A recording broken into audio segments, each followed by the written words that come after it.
"You must leave my son's house today. I will not watch a gold digger eat where she did not sow." Madame Rebecca's voice shattered the quietness of Proview Estate, a silence so rich it felt suffocating. Amara stood at the gate, helpless and vulnerable, 2 bags by her feet. The mansion lights behind her flickered once, almost like the house itself was watching. The security man dragged her last bag outside. Neighbors peeped from their houses, their eyes wide, their mouths whispering. Her husband Nelson stood in the doorway looking at her. He said nothing. His silence was louder than any insult. In Amara's hand was a small brown envelope. She held it the way a judge holds a final verdict. She whispered under her breath, voice steady, "Let the house choose who it truly belongs to." And in that moment, as the wind hissed around the gate and the lights blinked again, she smiled through her tears. But what was inside that envelope? And why? Was Amara smiling in the middle of her own humiliation? Before the storm, there was peace. Morning in Proview Estate always looked like a rich family calendar. Clean streets, shining gates, tall palm trees standing like guards. But inside one of those big, beautiful houses lived a young woman whose heart carried more weight than anyone could see. Her name was Amara. Every day she woke before the sun. She tied her simple scarf, washed her face, and walked into the wide, quiet kitchen. The mansion was beautiful. Glass windows, white tiles, a small garden where roses leaned against the wall. She cooked with the calm hands of a woman raised with respect. Stew bubbling softly, yams frying in golden oil, soft gospel psalms playing from her small phone. Her husband Nelson loved comfort more than responsibility. While Amara moved around like a gentle breeze, Nelson slept more deeply than a resting lion. By the time he finally came downstairs, food was already on the table, and Amara was already smiling. "Good morning, my love," she would say. Morning," he replied, rubbing his eyes and reaching for his phone before touching his food. To the world, this was a perfect home. Everyone in the estate believed Nelson was the great provider, the man who brought his wife into wealth. They greeted him with respect, calling him Chairman, the landlord of Pearlview. Nelson enjoyed it. He stood taller when they hailed him. He never corrected them. He never told them the truth. But the truth lived quietly in the shadow of the house. Amara, soft-spoken Amara, was the one paying the rent.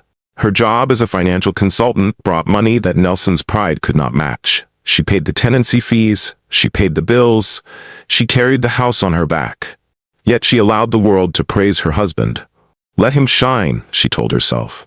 A peaceful home is better than a loud truth. The tenancy papers were in her name. The rent flowed from her account.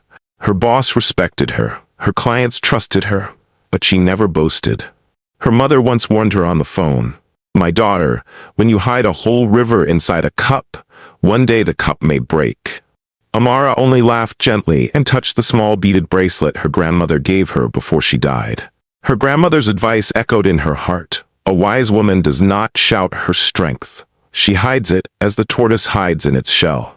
So Amara hid her strength. Not everyone in the estate was blind. Old Mama Amadi, the neighbor with sharp eyes, often watched Amara sweeping the front alone.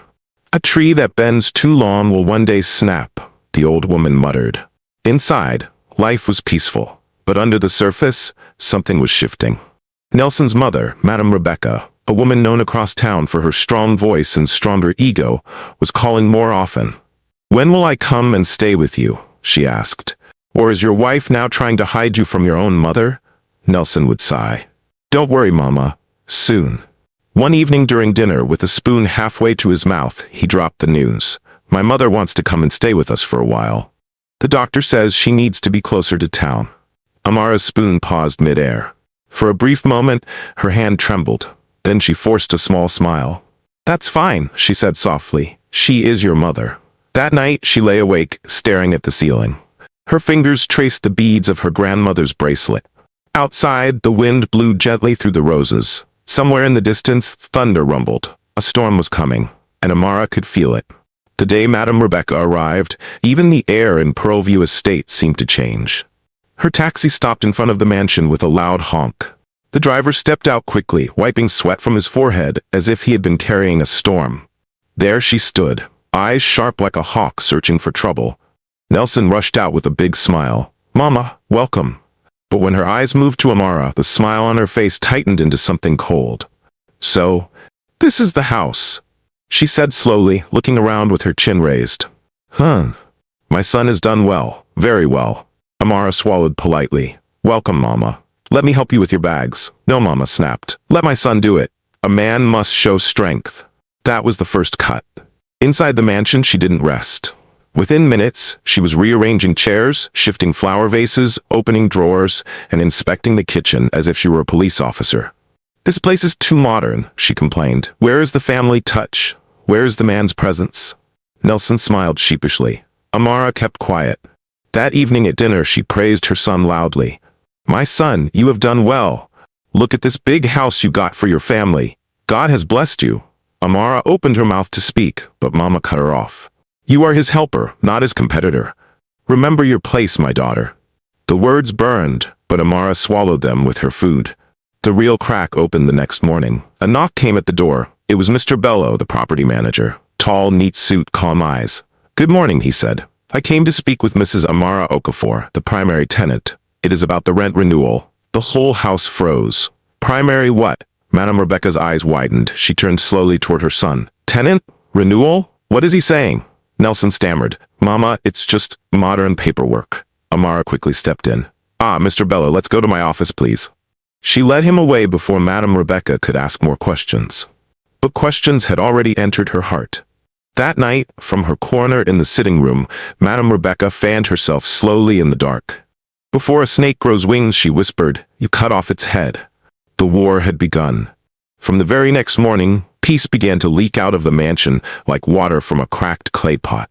Mama woke before everyone, banging pots in the kitchen so loudly the whole house shook.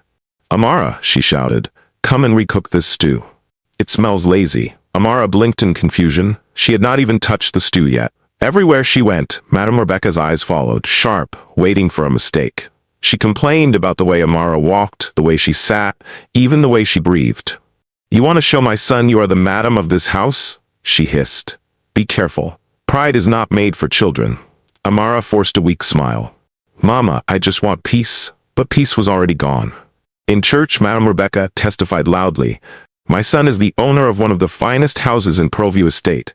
God has really blessed him." The congregation clapped. The pastor smiled. Amara sat quietly at the back, her grandmother's bracelet tight on her wrist. In the neighborhood, rumors started to spread quickly. "There's trouble at their house. The mother-in-law and wife just can't see eye to eye. I hear Madame Rebecca doesn't like the wife at all." Only Mama Amadi saw deeper. One evening, she called Amara over. "My child," she said in a low voice, "I see a strange cloud around your home. A proud heart and a quiet heart cannot sleep under the same roof for long." As she spoke, a sudden wind swept through the estate, making the trees shake as if they heard something humans did not.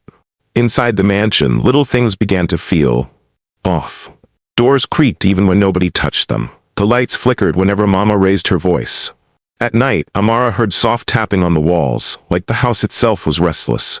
Still, she kept quiet. That was her mistake. One afternoon, Mr. Bello returned with a letter. He accidentally left it on the glass table. Madame Rebecca saw it. She opened it before anyone could stop her. It was the rent renewal notice, clearly written in Amara's name alone, with her account details, her company's stamp. Madame Rebecca's hands shook, her breathing grew heavy. So this girl is truly the one carrying this house?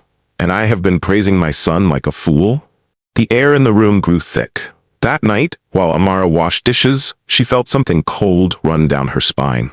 She turned and saw Madame Rebecca standing in the dark edge of the kitchen, only her eyes visible. "You think you can control my son with this house?" Madame Rebecca whispered. "But hear me. Before a snake grows wings, someone must crush it." Her voice was calm, too calm. Amara froze. Something dangerous had just begun. After that night, the mansion turned into a place of conflict. Madame Rebecca no longer held back her anger. She lashed out with words that cut deep.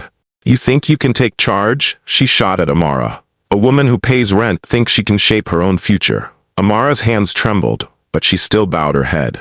"Mama, please. I only wanted to help this family." "Help?" Madame Rebecca laughed bitterly.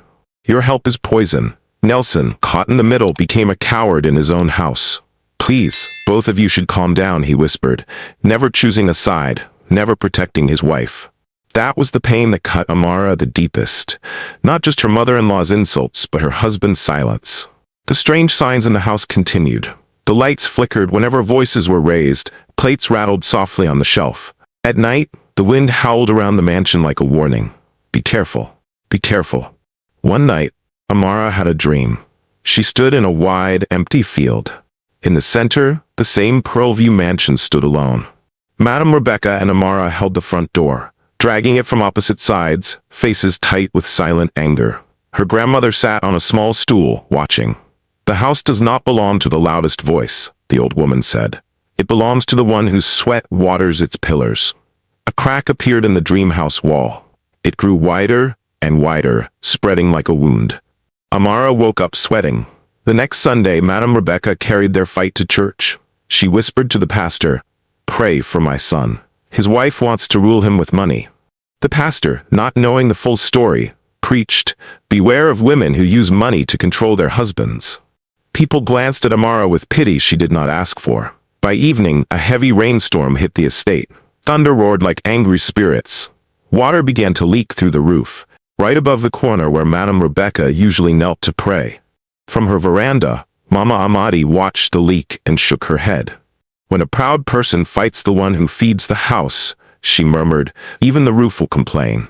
That night, inside the living room, Madame Rebecca held Nelson's hand tightly. "My son," she whispered, her eyes red, "choose between peace and prison. If that girl stays in this house, I will curse this marriage with my own tears." Nelson's face fell. He was thinking about it, and from the hallway, Amara heard every word. The mansion no longer felt like a home. It felt like a trap closing around Amara's throat. Madame Rebecca ruled the place like a queen, protecting her throne. She locked the kitchen whenever she pleased. She served Nelson's food herself, ignoring Amara completely.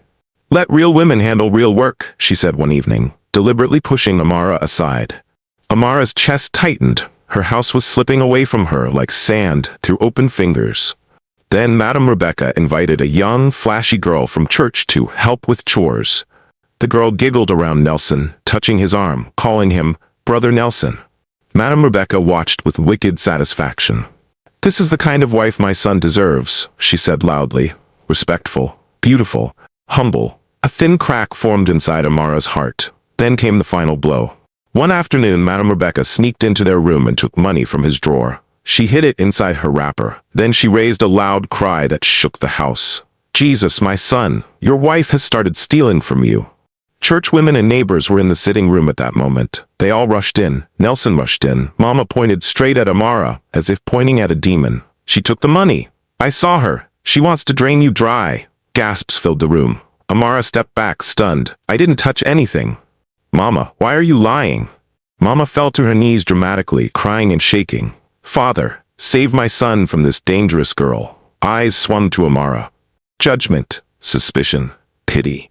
Nelson's voice shook. "Amara, just tell the truth." Those words stabbed deeper than any knife. "You think I would steal from my own husband?" she whispered, tears falling. Nelson said nothing, and silence is sometimes the loudest betrayal. Madame Rebecca rose slowly and pointed to the door. "You must leave my son's house today."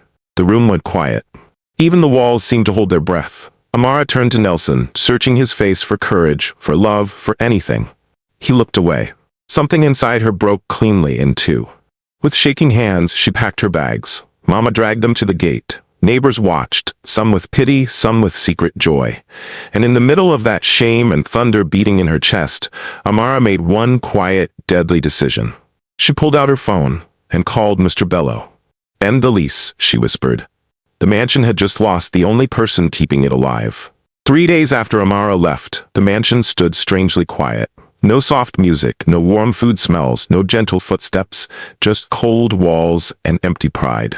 Madame Rebecca walked around like a champion returning from war. "I have saved my son," she told anyone who would listen. That girl was a curse. But on the 4th day, a black SUV with Pearlview Property Management written on the side drove through the estate gate. 2 men in neat suits stepped out, carrying files. They knocked gently on the mansion door. Nelson opened it, confused. Mama stood behind him, smiling. "Ah, they've come for renewal," she said with pride. "My son, Tell them we will pay next month. Mr. Bello stepped forward. His face was calm, but his eyes were heavy. Good afternoon, he said. We are here about the lease. Madame Rebecca waved her hand. Talk to my son. He is the man of the house. Mr. Bello looked at Nelson, then at Madame Rebecca, then at the file in his hand. I'm afraid you are mistaken. This mansion is not leased to your son. Silence. He opened the file and spread the papers on the glass table. This house, he announced, is leased under Mrs. Amara Okafor and her consulting firm. She has instructed us to terminate the contract immediately. Madame Rebecca's smile vanished. Nelson blinked. What are you saying? I thought... Mr. Bello's voice stayed steady, like a judge reading judgment. For the last 3 years, all payments for this mansion came from Amara's account. Every renewal, every fee, every deposit. Gasps rose from neighbors peeking through the door. Madame Rebecca staggered backward. No, you must be lying. My son is the provider. My son is the landlord. Mr. Bello shook his head. Madam, your son has never paid a single naira for this house. The truth hit like thunder. Nelson collapsed into a chair. Memories rushed over him. Amara's tired eyes, her quiet sacrifices, the day she begged him for protection, and he chose silence. I failed her, he whispered. I failed my own home. Madame Rebecca's voice broke. So, she was the one feeding us? The one you threw out? Mr. Bello closed the file gently. You have 7 days to vacate. After that, the locks will be changed.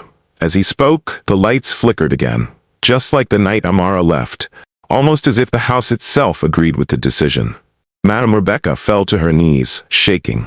Nelson covered his face with both hands. The grand Pearlview mansion, which used to fill them with pride, suddenly felt foreign and unfamiliar. As Mr. Bello walked away, he delivered a final remark that stung more than any harsh words could.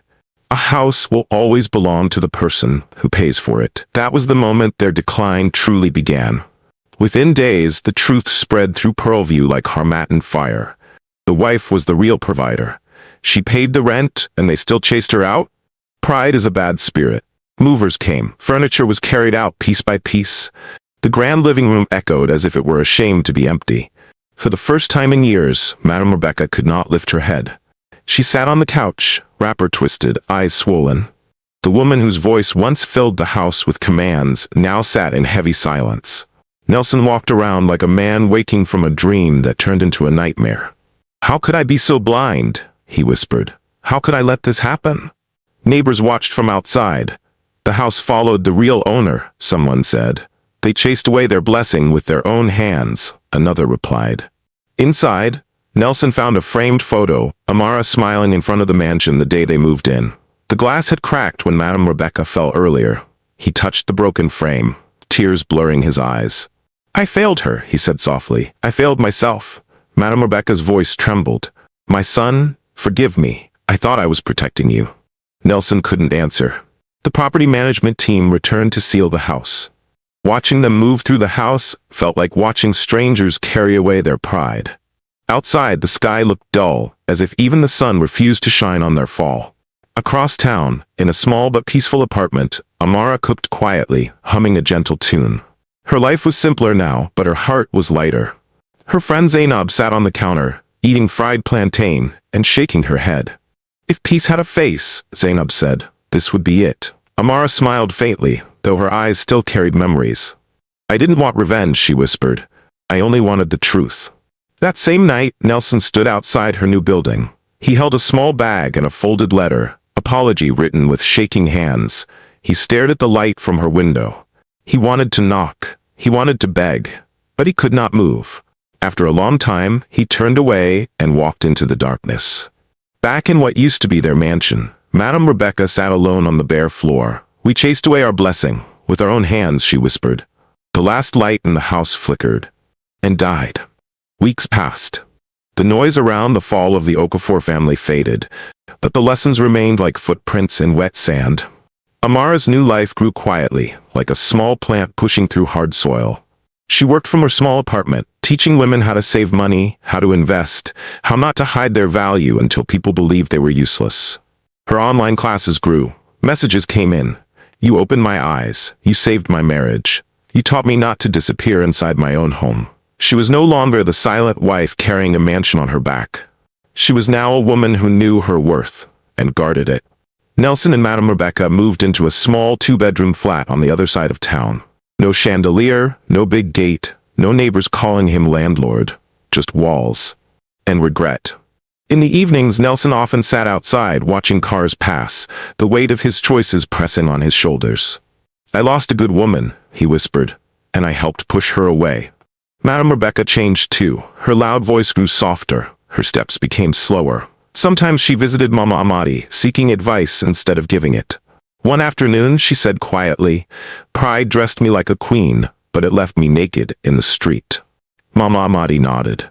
"When you fight the hand that feeds the house, the roof will fall on your own head." Eventually, Madame Rebecca sent a simple message through Nelson. "Tell Amara an old woman is sorry. I know now the difference between guidance and control." Amara forgave her in her heart, but forgiveness did not mean returning to the same house or the same pain. She chose peace, not bitterness. But she also chose herself. The story of the mansion and the quiet wife spread through Pearlview and beyond. Some said it was a warning. Others said it was justice. But everyone agreed on one thing. A home built on lies and pride cannot stand. Tell me, who is truly poor in this story? The woman who walked away with peace, or the ones who remained with nothing but shame? Think about it. And remember, never despise the quiet ones. Sometimes they are the ones holding everything together. If you're joining us for the first time, please subscribe to enjoy more amazing stories with us. Thank you for watching. Until next time.